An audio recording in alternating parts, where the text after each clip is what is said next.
James Walker needed a job fast. Bills were stacking up, his savings were almost gone, and every application he sent out either got ignored or rejected. So when a company called Brightline Data Systems offered him a position, he didn't ask too many questions.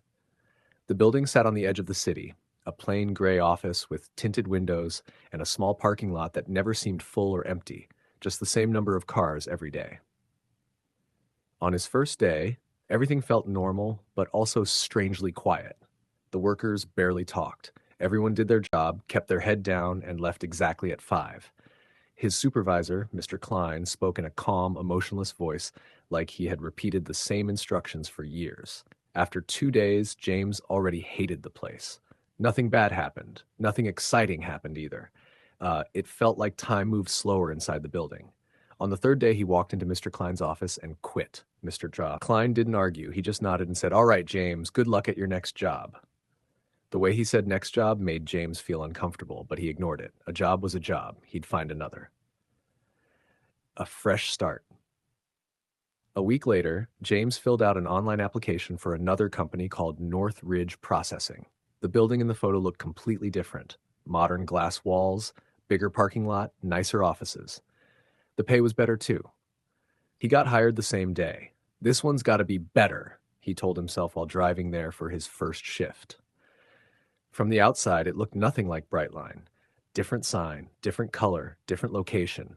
James relaxed. He walked through the front doors and stopped. The lobby looked exactly the same. Same desk, same clock, same faded carpet. His stomach dropped. No, no way. He walked down the hallway slowly, his heart pounding harder with every step. When he reached the office floor, his hands started shaking. The same cubicles, the same computers, the same people. One of the workers looked up at him. It was the same woman who sat across from him at Brightline. Her eyes widened. "You came back?" she whispered. "I didn't come back," James said. "I got hired somewhere else." She stared at him for a long moment, then looked down at her desk. "Yeah," she said quietly. "That's what we all thought." The workers who couldn't leave at lunch, James sat with a few coworkers. This time he didn't stay quiet. "What is this place?" he asked. "Why does this building look the same as my last job?" The people at the table looked at each other nervously. Finally, an older man spoke. "How long were you here the first time?" 2 days. The man let out a slow breath. "I've been here 15 years. James laughed a little, thinking it was a joke. "You mean at this company?" The man shook his head. "No, I mean here. This place. This office. This job." James felt a chill run down his back.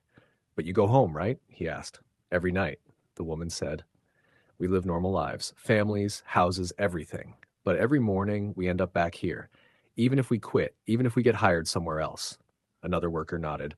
"I've worked at 7 different companies. Every one of them turned into this place when I walked inside."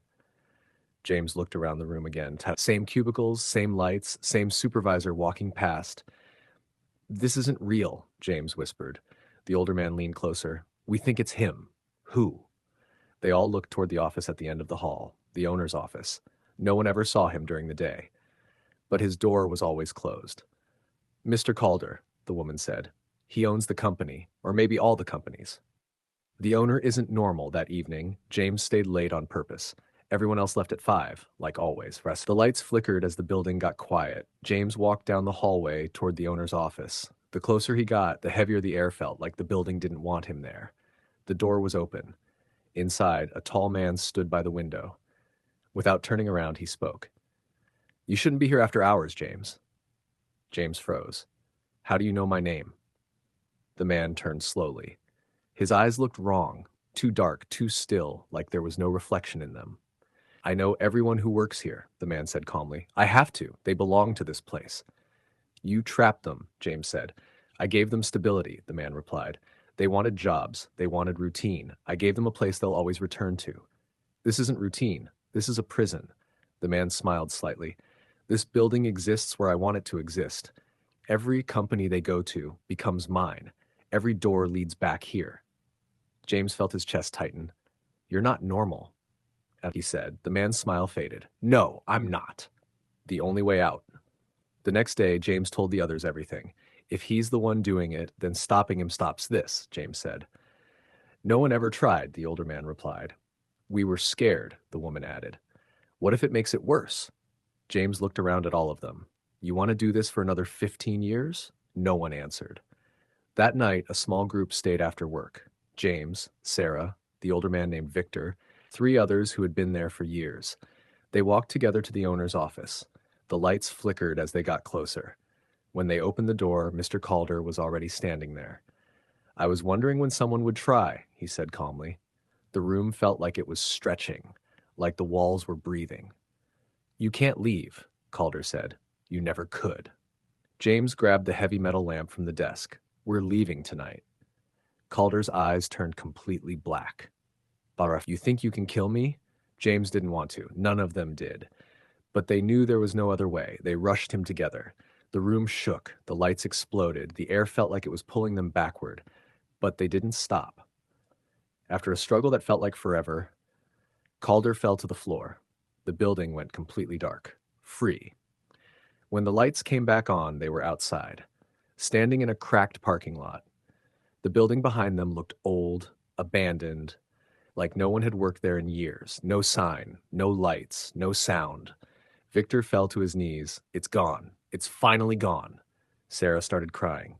We're free, she said. We can actually go home and not come back. James looked at the building one last time. For the first time since he started working there, it felt like a normal place. He turned and walked to his car. The next morning, he woke up, got dressed, and sat on the edge of his bed for a long time, waiting, expecting to feel that pull telling him where to go, but it never came. For the first time in weeks, he didn't know where he had to be, and that meant he was finally free.